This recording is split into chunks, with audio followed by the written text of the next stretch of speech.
Bonjour à tous et à toutes, c'est Gilles. Je viens à vous aujourd'hui pour exprimer des points de vue, des idées. C'est des idées, hein. Il y a pas de, tout le monde a le droit d'avoir des idées différentes. Je veux juste apporter de continuer à communiquer sur ces choses. D'abord, je vais discuter d'un grand sujet philosophique spirituel. Après ça, d'apporter quelques idées plus pratiques, terre à terre, hein, puis finalement parler un peu des cristaux. Alors, cette première idée que je voulais apporter, c'est que je voulais discuter, c'est sur la nature infinie. C'est-à-dire que, encore une fois, mais bon, tous mes points de vue, l'esprit vient me dire que c'est moi qui ai raison sur beaucoup de choses, parce que bon, il y a beaucoup de gens qui essaient de me contredire sur beaucoup de choses, et l'esprit me conforte quand même sur ces choses. C'est qu'en réalité, nous sommes des êtres éternels et infinis. Nous sommes éternels et infinis.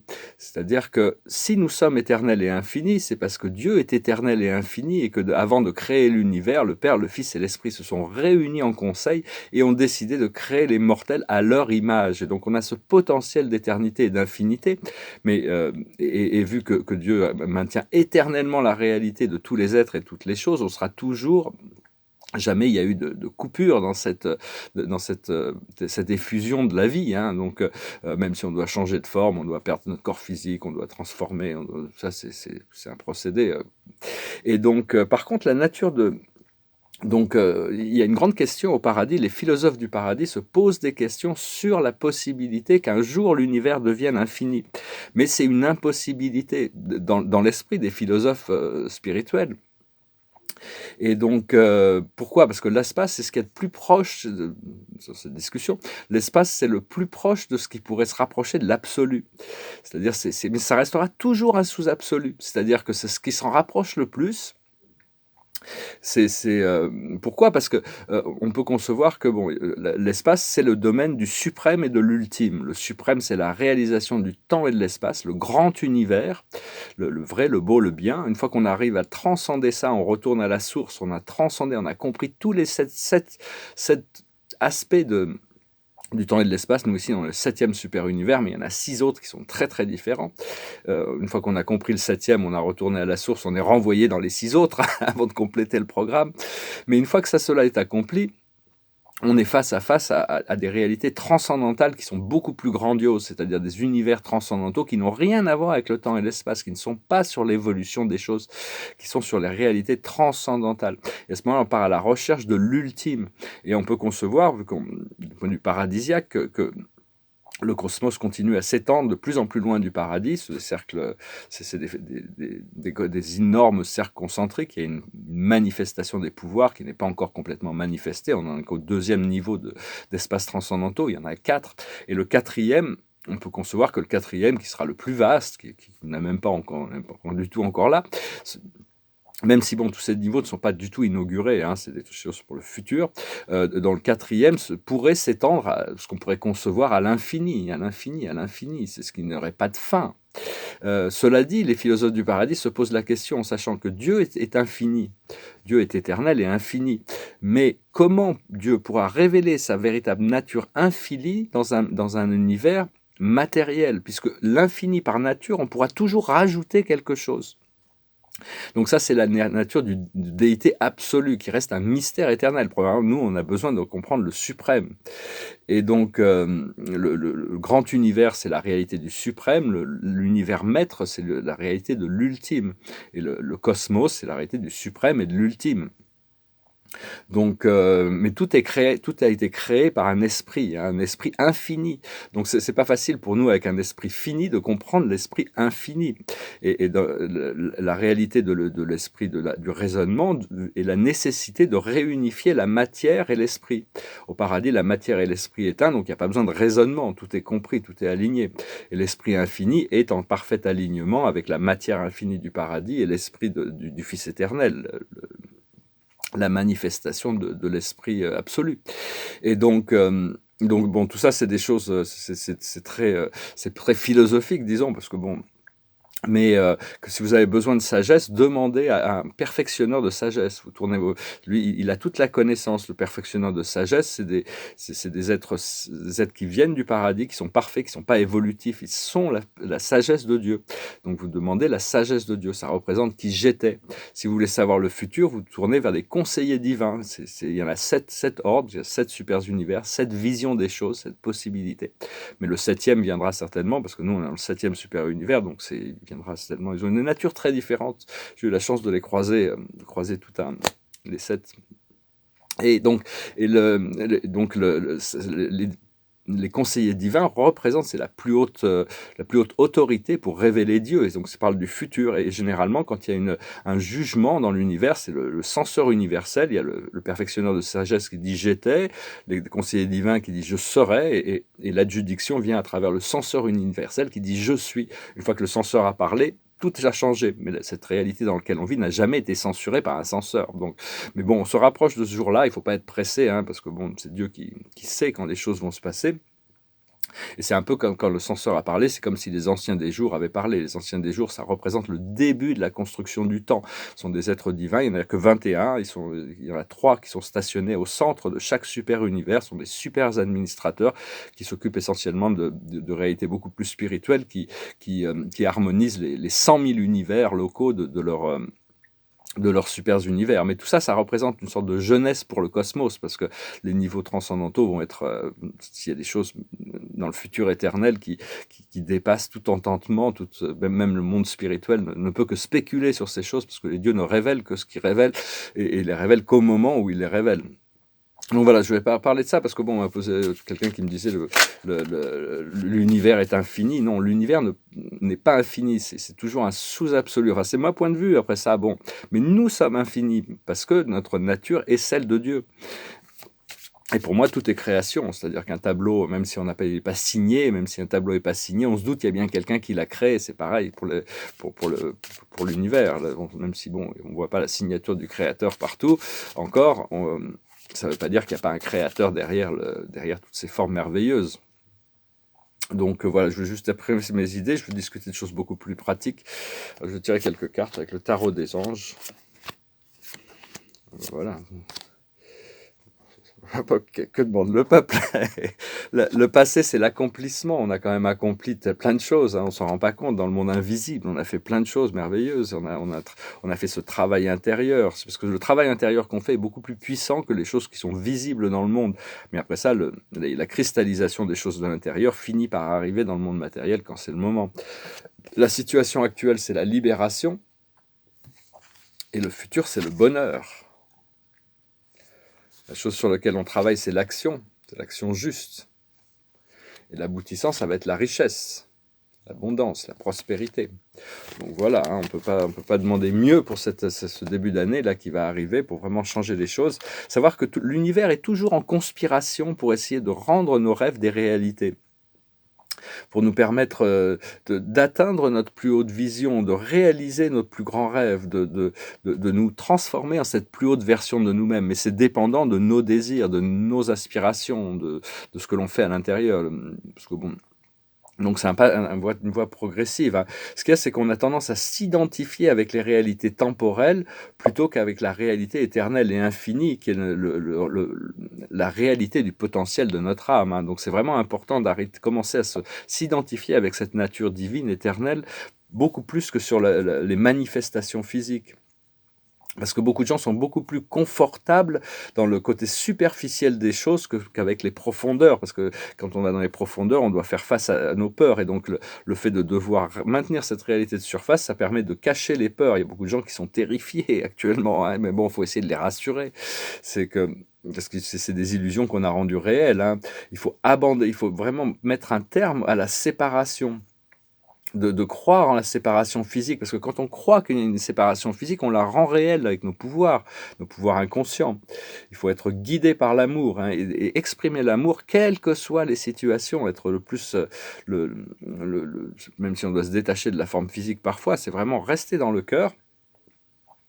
Et parce que tout ce qui n'est pas amour va pouvoir être mis de côté très rapidement, très facilement, une fois qu'on a compris, hein. Donc tout le reste, en réalité, c'est pas si réel que ça, hein, alors que l'amour restera réel. On ne peut pas vivre sans amour.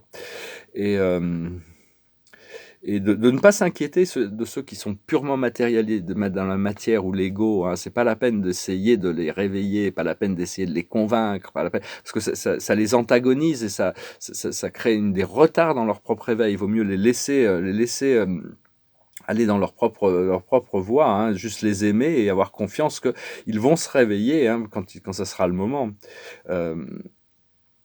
Il faut se rappeler aussi, si vraiment chacun doit tous se rappeler souvent, hein, que le plan divin est parfait, qu'il ne peut pas rater, que tout va bien. C'est pas toujours facile, hein, c'est que tout est déjà prévu, fait partie d'un timing. L'homme voudrait que les choses arrivent, choses arrivent quand nous on les veut, mais il y a un timing divin qui, quand Dieu les veut, les choses arrivent, hein.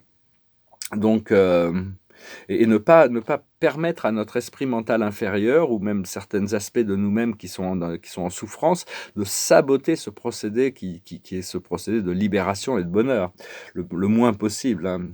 Parce que des fois, je rencontre des gens qui essayent un peu de saboter la vérité que j'essaye d'exprimer, c'est-à-dire ils utilisent des mots pour, euh, m'expliquer que la souffrance la souffrance et toute cette souffrance est beaucoup plus réelle que l'amour et donc que la joie et l'amour, mais bon, c'est donc ça devient réel pour eux, hein, aussi.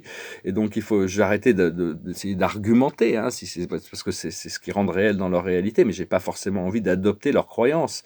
Et bon, même si l'esprit me confirme que souvent c'est moi qui ai raison sur beaucoup de choses, hein, bon, je suis obligé de lâcher prise, d'être tempérant. Et je vois aussi beaucoup de gens qui donnent beaucoup de pouvoir à cette réalité du mal, du diable, des démons, en disant qu'ils ont tellement de force, ils sont tellement puissants et que on ne peut rien faire et que tous les archanges et tous les maîtres ascensionnés sont des démons qui se cachent derrière des formes de lumière et que l'amour de Dieu n'est qu'une déception pour nous tester et tout ça. Ouais, bon, je les respecte aussi, hein, mais bon, ils créent ça, ils solidifient ces réalités, ils polarisent et ils donnent du pouvoir à des forces. Et donc, on ne peut que les aimer, leur envoyer de la lumière, mais ne pas tomber dans ce piège de la dualité, hein, c'est très important. Parce que quand on croit quelque chose, on le rend réel, hein. Et il y a des forces invisibles qui peuvent venir nous confronter si on commence à leur donner du pouvoir. Donc, une fois qu'on conçoit qu'il n'y a que l'amour de Dieu, cette lumière efface tout le reste, hein, vraiment. Et, euh, Et donc voilà, c'est en ces sens, hein. Donc il faut vraiment rester concentré, donner tout à Dieu, connecter avec cette. L'idée, c'est de. Enfin, moi personnellement, c'est je continue à travailler là-dessus, c'est de lâcher prise sur toutes mes croyances, lâcher prise sur toutes mes connaissances, lâcher prise sur tout ce que je pense être moi, pour fusionner, pour me dissoudre dans cette lumière divine qui est ma présence je suis, hein.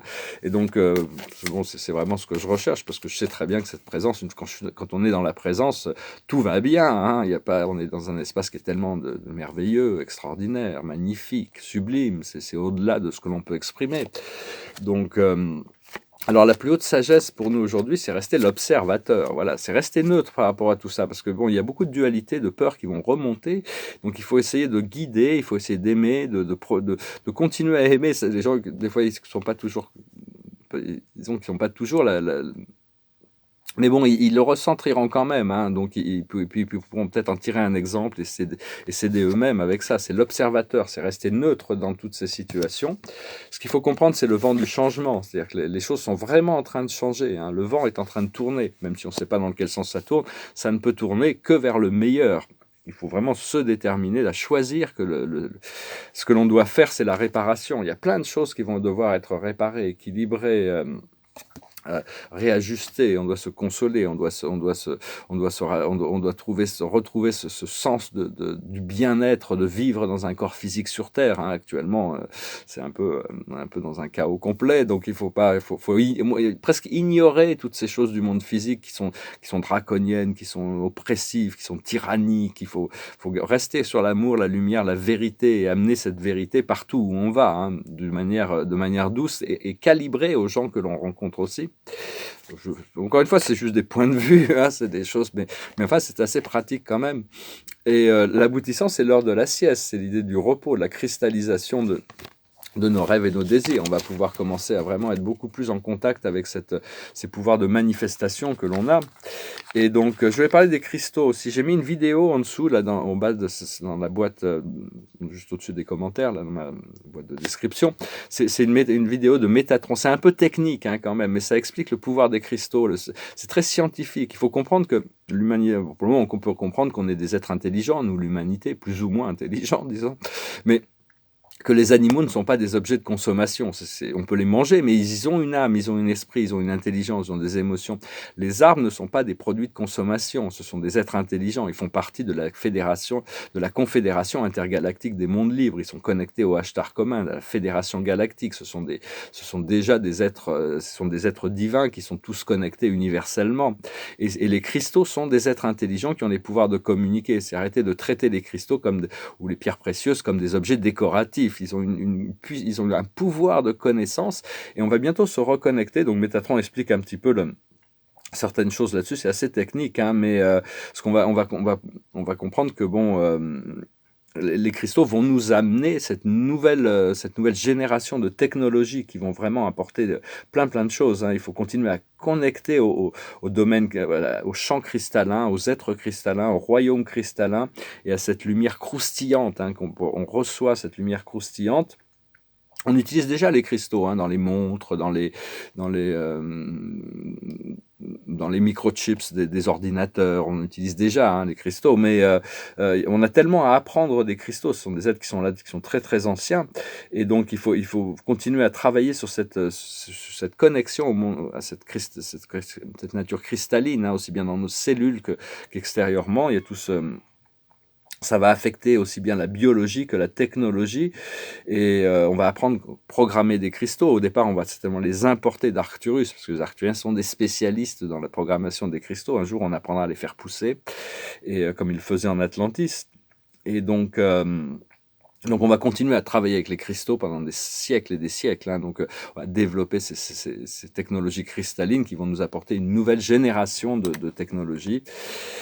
Et donc, il y a toutes ces nouvelles choses qui arrivent, hein. Faut être relax, hein. Au plus on est relax, au plus on est détendu, au plus on lâche prise sur nos croyances, sur l'importance de toutes ces choses, au plus la vérité se révèle quand on l'attend plus, les choses arrivent quand on les attend plus, on est totalement dans l'état d'acceptation, de gratitude.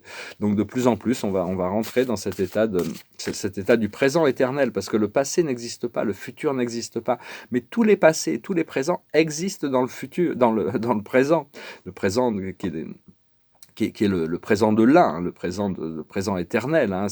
Et ça, c'est une vérité, même si on ne sera pas forcément compris quand on exprime ses idées, hein. Beaucoup de gens ne sont pas du tout encore ouverts à ces choses, mais enfin, on va devoir y arriver, de comprendre que c'est dans le présent que tout se passe. Ça s'est toujours passé dans le présent. Et quand une mémoire revient du passé, elle se manifeste dans le présent. Quand on a une vision du futur, ça montre un présent qui n'est pas encore manifesté, ou une possibilité.